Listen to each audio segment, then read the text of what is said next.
এক জালেম, আহলে হাদিসের এক জালেম, নামে দরকার নাই, নামও বলো না, এদের নাম নিল জোবানের পবিত্রতা কি হয়ে যাবে? নষ্ট হয়ে যাবে। খবিজ বলেছে যে রাসূল পাক সাল্লাল্লাহু আলাইহি ওয়াসাল্লাম 40 বছরের নবুয়ত প্রাপ্ত হয়েছেন, তার আগে নবুয়ত তিনি পাবেন এগুলি কিছুই জানতেন না। তার আগে নবুয়ত তিনি পাবেন এটা তার কোনো কল্পনা জগতও ছিল না। তার আগে তিনি সাধারণ মানুষের মতো একজন মানুষ ছিলেন। নাউযুবিল্লাহ, কত বড় শয়তান! অথচ আমার নবী নিজেই বলেছেন কুনতু নবিয়ান ওয়া আদামু, এখনো আদম আলাইহিস সালামের শরীরের মধ্যে কি দেয়া হয় নাই? রূহ দেয়া হয় নাই। মাত্র শুধু আদম আলাইহিস সালামের কি তৈরি হয়েছে?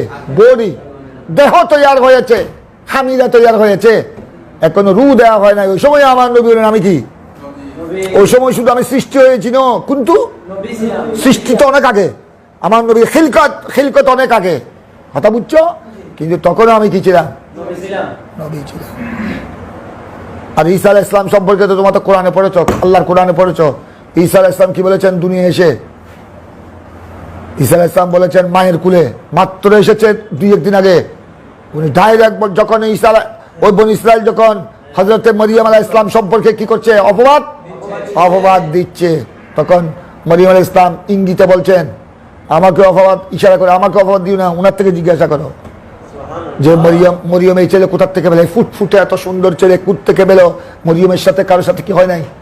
বিবাহ হয় নাই, আদ্য হয় নাই, ভালো মানুষের মেয়ে, ভালো খানদানের মেয়ে, এই কাম কেমনে করলো, এই কাম কেমনে করলো, এই ছেলে কোথার থেকে নিয়ে আসলো? আজে বাজে যখন অপবাদ শুরু করে দিল, তখন হযরতে মরিয়ম আলাইহিস সালাম কোনো উত্তর দিচ্ছেন না। উনি কথা বলছেন রমজা, ইশারায়। তো ইশারা বুঝে তোমরা আমাকে অপবাদ দিয়ে লাভ নাই, যে আমার থেকে যিনি এসেছেন তার থেকে জিজ্ঞাসা করো। ওনার আশ্চর্য হয়ে গেল, এই মাত্র ছেলে আসলো, 1 দিন 2 দিন তার বয়স, কয়েক ঘন্টা আগে আসলো, সে কি করে কথা বলবে? আরে তোমরা ইশারা দিয়ে বলো, তোমরা জিজ্ঞেস করো। জিজ্ঞেস করার সাথে সাথে তিনি বলা শুরু করলেন। কি বলেছেন? কি বলেছেন? ইন্নী আব্দুল্লাহ, ইন্নী আব্দুল্লাহ আতানিয়াল কিতাব। এই জালেমরা কি বলছো? আমার আম্মার বিরুদ্ধে অপবাদ দিচ্ছ, আমাকে চিনো নাই তোমরা কে? ইন্নী আব্দুল্লাহ, খবরদার আমি আল্লাহর প্রিয় বন্ধু, আমি আল্লাহর বান্দা। শুধু বান্দা নয়, আতানিয়াল, উনি মাত্র এসেছেন, মাত্র অথচ উনার নবুয়ত, ঈসা আলাইহিস সালামের নবুয়ত জাহির হয়েছে কয় বছরে? 30 বছরে। আমাদের নবীর নবুয়ত জাহির হয়েছে 40 বছরে। আর ঈসা আলাইহিস সালামের নবুয়ত জাহির হয়েছে, এলান হয়েছে কয় বছরে? আর উনি মায়ের গর্ভ, দেখো মায়ের গর্ভ থেকে আসার সাথে বলে দিলেন ইন্নী আব্দুল্লাহ আতানিয়াল কিতাব, আতানিয়াল কিতাব, আমি আল্লাহর বন্ধু, আল্লাহর বান্দা। শুধু বান্দা নয়, তোমাদের মতো বান্দা মনে করি না। আতানিয়াল কিতাব, মেরে মৌলা ने मुझे किताब क्या दिया? কিতাব দিয়া। অথচ ওই কিতাব তো জাহির হবে, এলান হবে কখন? আর উনি আগেই জন্মের সাথে সাথে বলে দিলেন আতানিয়াল কিতাব। কথা বুঝছো? বিছানার মধ্যে মায়ের কুলে তিনি কি শুরু করে দিলেন? কথা শুরু করে দিলেন, কথা বলা। তো ঈসা আলাইহিস সালামের যদি এই শান হয়, ঈসা আলাইহিস সালাম তো একজন নবী, পয়গম্বর, রাসূল, আর যিনি ইমামুল আম্বিয়া, ঈসা আলাইহিস সালামের যদি এই শান হয়, ইমামুল আম্বিয়ার শান কি হবে? এই জন্য ইমামুল আম্বিয়া বলে দিয়েছেন কুনতু নবী। ঈসা আলাইহিস সালাম তো বলেছেন, ঈসা আলাইহিস সালাম তো আতানিয়াল কিতাব বলেছেন কখন? দুনিয়াতে আসার পর।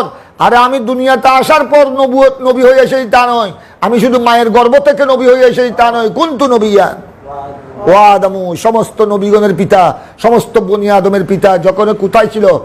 দেহের মধ্যে ছিল, খামিদার মধ্যে ছিল, এখনো রূহ প্রবেশ করা হয় নাই, তখনও আমি কি ছিলাম? কুনতু নবিয়ান। আর ওই নবী সম্পর্কে বলছে এ কম বক্তা জালেমরা যে 40 বছরের নবী নবুয়ত পেয়েছেন, তার আগে তিনি কিচ্ছু জানতেন না। তার আগে তিনি যে নবী হবেন এটা ওনার কল্পনা জগতে ছিল না, উনি কিচ্ছু জানতেন না। তার আগে তিনি সাধারণ 10 জনের মতো একজন ছিলেন। কথা বুঝছো? এখন শুনো, এখন আমাদের হাদিসের উপর আমরা আলোচনা করি। এখন তোমরা একটু লক্ষ্য করো, তো তোমরা এই 2 নম্বর হাদিস আর 3 নম্বর হাদিস, সহিহ বুখারীর 2 নম্বর আর 3 নম্বর হাদিস থেকে তোমরা বুঝতে পারলা আমার নবীর সাথে গারে হেরা, জবলে নূরে জিবরাইল আলাইহিস সালামের সাথে যেটা সাক্ষাৎ হয়েছে। জিবরাইল আলাইহিস সালাম সূরাতুল আলকের 5টি আয়াত নাযিল করেছেন। এটা হলো আরো অনেক পরের মাসআলা, আরো অনেক পরের বিষয়। তার আগেও কিন্তু আমার নবীর ওহির কি হয়েছে, সূচনা হয়েছে। তবে তার আগে ওহির সূচনা হয়েছে, ডাইরেক্ট জিবরাইলের সাথে সাক্ষাৎ হয় নাই। তার আগে ওহির সূচনা হয়েছে কিসের মাধ্যমে? রুয়ে সালেহা, রুয়ে সাদেকা, স্বপ্নের মাধ্যমে। আমার নবী সুন্দর সুন্দর স্বপ্ন দেখতেন। আমার নবী সময় সময় কি দেখতেন? আলু দেখতেন, রোশনি দেখতেন। আবার সময় সময় আমার নবী গায়েব থেকে গায়েবী আওয়াজ ও দৃশ্য আওয়াজ শুনতেন। এগুলি হলো আপনার ওহির কি